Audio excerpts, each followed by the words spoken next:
lost a lot of sleep. I don't sleep at night because every time I turn around, cops are at my door over something silly, ridiculous. And I'm always afraid they're going to come and tell me that he died. I got to the point where I yelled at the cops. I slammed the door in their face, and I said, don't knock on my door anymore unless somebody died. Because I'm tired, you know. I just can't seem to get this family to be left alone. And so anyway, I'll tell you the story. I also want to say, while all that stuff is happening with my son, you know, I went to take my car out, the other vehicle we have, and my Jeep, and I pulled in the corner at the bank to try to get some money out of the ATM, and my front tire fell off. I had to have it towed, and it's a big fix. So, I don't know. Anyway, it's just one thing after another. And we all know how that goes, right? So, like, when that breaks down or the microwave breaks down, it all happens at once. It's a domino effect. And I'm trying like hell to stay on top of things. And I'm just at a crossroad at this point. I wanted to tell this story to you guys so I can share with you guys what's going on.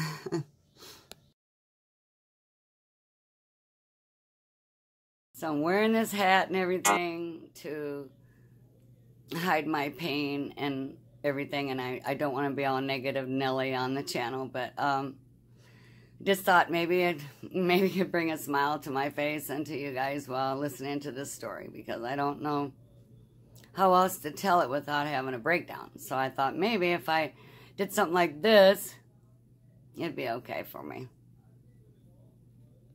Hey everybody. JoPaddy here. I'm hiding my pain, and I want to tell you guys something. My son's been in some trouble, and they do things quite differently in these small towns, you know, and I'll show you some clips or whatever, but he was caught speeding a few times, and it just got worse and worse, you know, and I don't think he should have been driving that fast and stuff, but he didn't hurt anybody. He didn't kill anybody, thank God. But, you know, and then they kept pulling him over. Every time you turn around, they would pull him over for no reason, just because they were after him. And then they found a marijuana pipe, some paraphernalia or whatever in the car, but he didn't have any drugs in there or anything. And just got him high tickets and in trouble for having the paraphernalia in there. This has been going on for a few months. He was having a lot of personal troubles with just stuff, you know, and it just led him to be self-destructive. I'm trying to be there for him as much as I can, but I haven't been able to do my artwork or anything the way I want to. I'm just really tired, you guys, and I wanted you to know that's why my artwork looks like it's kind of failing at times. And like I said, they do things differently in a small town. We went to court a few times, and the judge told him that he needs to go to this, you know, to Fort McCoy, Wisconsin, to get in the program for National Guard boot camp thing. And I mean, this kid had almost 50 points on his driver's license. I mean, that's how hot after them they were, you know. And the judge said that he could do some community service to help with the fines, and that the judge also said that if he you know, goes this program, then come Christmas time that you know, they'll help him out with being able to drive again, because as it stands right now, he can't drive till he's 25, and this kid's only 17. So, I mean, it's like I said, this isn't a mandatory program, but he has to willingly want to go in it and do it, even though he doesn't want to, and I don't think he's ready for it. He's just a kid. But, I mean, they recruit our kids these days because they prepare them for fights, for wars that are to come. And my son's going to be part of that now. And I'm just really sad because I lost everybody else in my family, it seems like, and I'm just really sad because I don't want this. The family dynamic is destroyed, and I'm sad because of that. And, you know, I just wanted to get my son in a better place in life. I didn't want this for him, and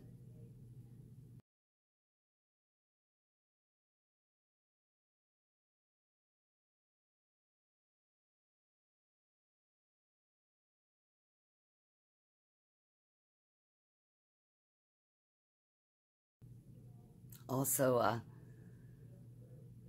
his car broke down, and he called me, and I went to go get him. And it was literally not even 1 mile up the road. So I went to go get him, and the cops were already there on the scene. And we put the hazard lights on. I wanted to tow it right then. I have AAA and everything, and the cops would not let me tow it. And I could sit here and name names all day long, and I will if anybody asks me, but that's not even worth going into it. So I dealt with almost 12 different people over this incident. I wanted to tow the car right away, and the cops said it was too dangerous to tow it. It was 8 p.m. on a Sunday night. It wasn't dangerous. There was no traffic or anything. So he told me to put a 24-hour sticker on it, and we'd come get it, you know, sometime tomorrow, which would have been Monday. Traffic died down, whatever. And this was about 8:30 at night on Sunday. Well, the next morning, I went and drove by there, and the car was gone already. And then we check our messages, because my son, I take his phone away at night. And, you know, on a school night, whatever. So we didn't get the message till the next morning. But I guess about 8 minutes after midnight, 10 minutes after midnight, a police officer called and left a message for us saying that they had already towed the car because his superior officer said that it was in a bad spot and someone else could get a crash and blah, blah, blah. And even though we put the hazard lights on and stuff, and they wouldn't let me tow it. So, you know, they didn't give me 24 hours, and they didn't call me back and give me a chance to go get it. They just took the car 3 hours later. I called the towing place, and they wanted over $600 to go get it. That was just the first day. I didn't have the money that day. By the time I could get the money together, it was over $3,000 for me to pick up the car. And I went and complained. I went and talked to several different police officers. Even the guy that towed the car, they're telling me he's not there anymore. He doesn't work there anymore because I wanted to verify that the flashes were really broke. Anyway, so we're out that car. We're out of car. And I just been struggling with this Fort McCoy stuff. And yeah, so that's that. I can update you guys some more, but this is a video for right now. My son, all kinds of stuff, you know, and he seems to think he's invincible, and all kids do at that age. But I'll even tell, like, he's like, oh, if a deer ran out in front of me while I'm driving, I'm just going to kill the deer and keep going, you know. And I get that. I don't want you to turn your wheels because that's what causes an accident. But, yeah, kill the deer and keep going. You have to. But the thing is when you're driving 100, 120 miles an hour through neighborhoods and stuff, that's not good. That's not cool. You know, that's reckless and careless and not caring about your life or anyone else's. So I tell my son that he seems to think that, you know, oh, nothing's going to happen. But I told him, you never know. Just because it's like 2 in the morning when you're supposed to be at home anyway and you don't listen to me and get your ass home. He doesn't realize that maybe somebody's backing out of their driveway because their wife is going into labor or whatever at 2 a.m. and he could kill them. Or someone's dog got loose, or some drunk is even just walking home from the bar, you know, and then he runs them over. And I had a guy jump out in front of me on New Year's Eve a couple years ago because he wanted to end his life. I mean, some people, you know, I'm trying to teach my son as much as I can, but you know the old saying, you can lead a horse to that water, trough water, whatever, but you can't make him drink the damn thing, so we just do the best we can as parents. So anyway, this is just the gist of stuff. I don't want to make a 40-minute video over all these troubles. I just wanted to get it out there really quick and as fast as I can, whatever, to update you guys. And then show a few clips and a few pictures, whatever. And then on July 19th, I take him into Fort McCoy to drop him off, where I won't see him till Christmas. And they don't allow any contact either. And I can write letters, but that's it. I'm not even allowed to send care packages. They're really going to make a man out of my son, I guess. You know, I mean, I don't know whether to be thankful that they're getting him out of trouble or if I'm upset because my kid went from 13 to 18 in a year's time, you know. And I know that kids don't listen and kids aren't, you know, whatever.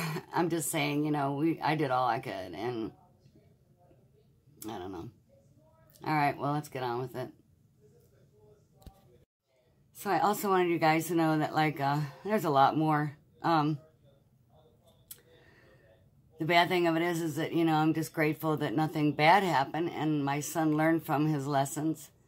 But anyway, on a lighter note, too, like Zeus is doing really good. I've had a few questions. I do want to vlog about that when I get a chance.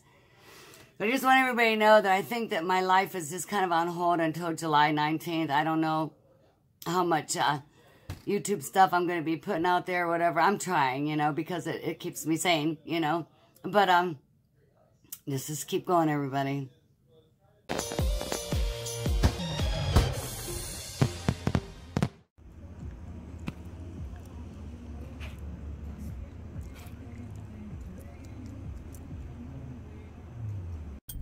Well, I just got a call from the police. It's midnight on school night. He's in trouble again. They want me to come get him. Guess he was going 100 miles an hour. And of course, they're going to be mad at me because we were already in court. They wanted me to take his car key from him and hide the car, but he just keeps sneaking out. And I even hide the Jeep keys because I think he's going to come and get that when I'm sleeping. So I just can't handle this sometimes. And I'm extremely tired because this goes on a lot lately with so many different responsibilities that I have. I'm getting overwhelmed. Okay, well, let's check this out and then see what happens next.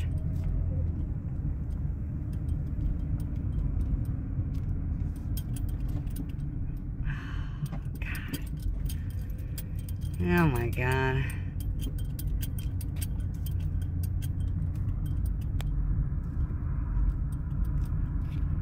This morning, I'm on my way to take my son to Fort McCoy, Wisconsin, where he is going to be going to his boot camp in July for National Guard, and today is the orientation. I'll see how much they let me film, and I'll check in with you when we get there. I'm back. That was fast. Okay, so we had to go through the main gate and then back to another building to get some permits and passes showing ID and stuff like that. And now they directed us to another building, and we have to go in there and watch some video or something, whatever, and trying to, they wanted us to make some calls to make sure we have some court dates that are taken care of and stuff before we get started here. And his fines, he's going to do some community service too while he's here to pay off some fines. And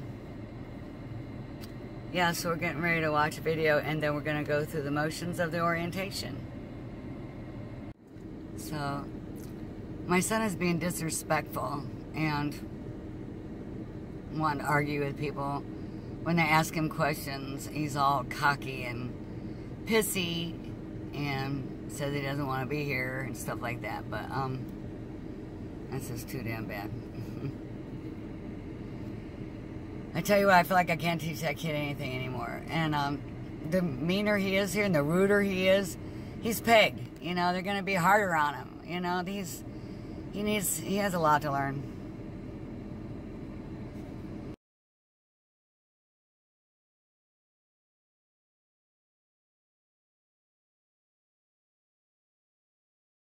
Right, so that's what we want to know, what's the dead space behind it. The 461st Engineer Company and their counterparts, a team of carpenters, plumbers, and electricians, and other jobs, have set up a defensive stronghold in the mock village. They expect an attack to come at any time. All contact left. This exercise is huge in scope. We have transportation units here. They're doing everything from doing tactical convoys, to do resupply, to doing vehicle recovery. We have firefighters running daily and nightly missions. Not only do we want them to practice their MOS skill set, but we also want them to practice skill level 1 tasks in CLS and medical operations. Just firing, engaging the enemy. My main job as an observer coach trainer is to facilitate their training. I will set it up, make sure that it's the people in the right position and it sets the conditions for success for the unit. We want to prepare them the best that we can. And you'll see the morale is high once they successfully complete those missions that people do not expect them to do. So how did our engineers fare? They're at the berm on the other side of the road. You maintain your cover that way. Get down. Keep on over there. In that tree line. 4-9, check on them. You took 4-9 down. Check on them. Let's do it. We gotta get them back.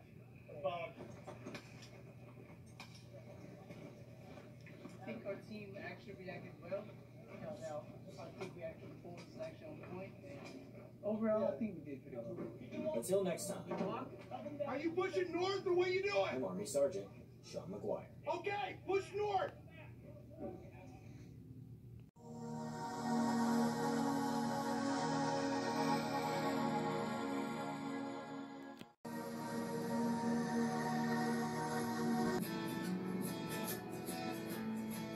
Mccoy is a reserve post, and we are the only active duty brigade here.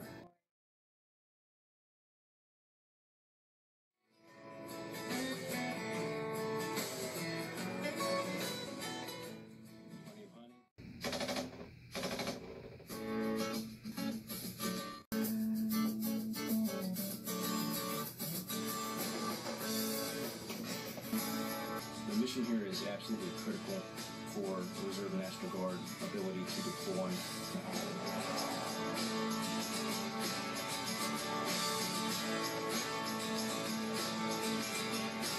We're a pretty tight-knit group over here, but what we do get out of that, we have really the support of the installation.